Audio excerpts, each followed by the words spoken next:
Halo pemirsa dan teman-teman TV One, kita ketemu lagi di Apa Kabar Amerika dari Washington DC yang mendung dan kelabu ini. Saya Patsy Widakuswara. Dan saya Supriyono, dan seperti mendungnya di Washington DC, sekarang di tanah air juga sedang mendung karena ada kasus korupsi yang tidak pernah habisnya.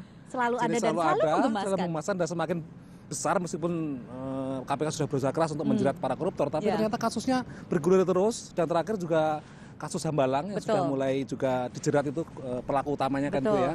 Sebelumnya adalah kasus Akil Mokhtar. Pokoknya lagi banyak yang seru-seru dan menggemaskan di tanah air. Dan di Amerika Serikat juga minggu lalu ada kasus yang sangat menggemaskan.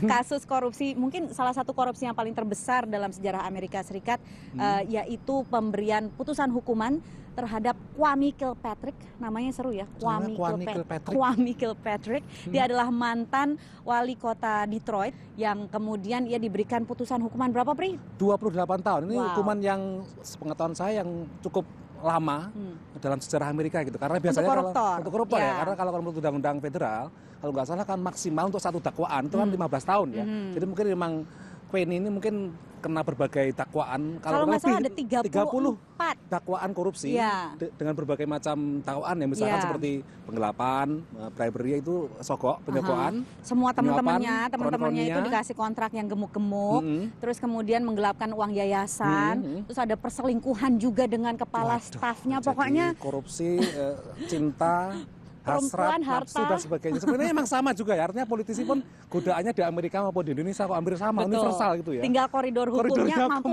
membendung nafsu itu atau tidak. Nah, kalau si Kwame Kilpatrick ini memang sosoknya juga amat sangat flamboyan kan, umurnya masih muda, 43 tahun, keren. Dan juga bekas atlet. Ya, gitu, tinggi, masih 6 feet itu berapa lah, nggak ngerti, tinggi sekali pokoknya. Hampir 2 meter kalau nggak salah tingginya, dan kemudian juga dulu dianggap sebagai tokoh muda yang sedang naik daun, melejit. Ya, karena jadi wali kota umur 32 tahun gitu ya. Dan kemudian sekarang jatuh, dia akan masuk penjara selama 28 tahun, diminta untuk mengembalikan berbagai uang korupsinya itu, karena menurut hukum Amerika Serikat itu dendanya bisa sampai 3 kali lipat dari uang yang dikorupsi. Yang ditilep. Ya, Jadi sebenarnya hukum itu sendiri sudah bisa dikatakan bisa memiskinkan pelaku koruptor di Amerika ya. Tidak perlu ada pasalnya begitu ya. Biasanya begitu. Dan yang menarik juga kasus ini, banyak orang mengatakan ini mungkin menjadi sebab kenapa kota Detroit, kota yang dulu sangat booming yang menjadi pusat dari 3 raksasa otomotif Amerika, bangkrut sekarang kan gitu ya. Kalau dibilang sama jaksa penuntutnya sih mungkin bukan si Kwame ini yang menyebabkan Detroit bangkrut. Ya, bayangkan kota sebesar Detroit ini bisa mengajukan pilot awal tahun ini ya. Tapi jelas tindakannya dia ini memperburuk situasi keuangan kota Detroit yang morat-marit sampai harus mengajukan pilot.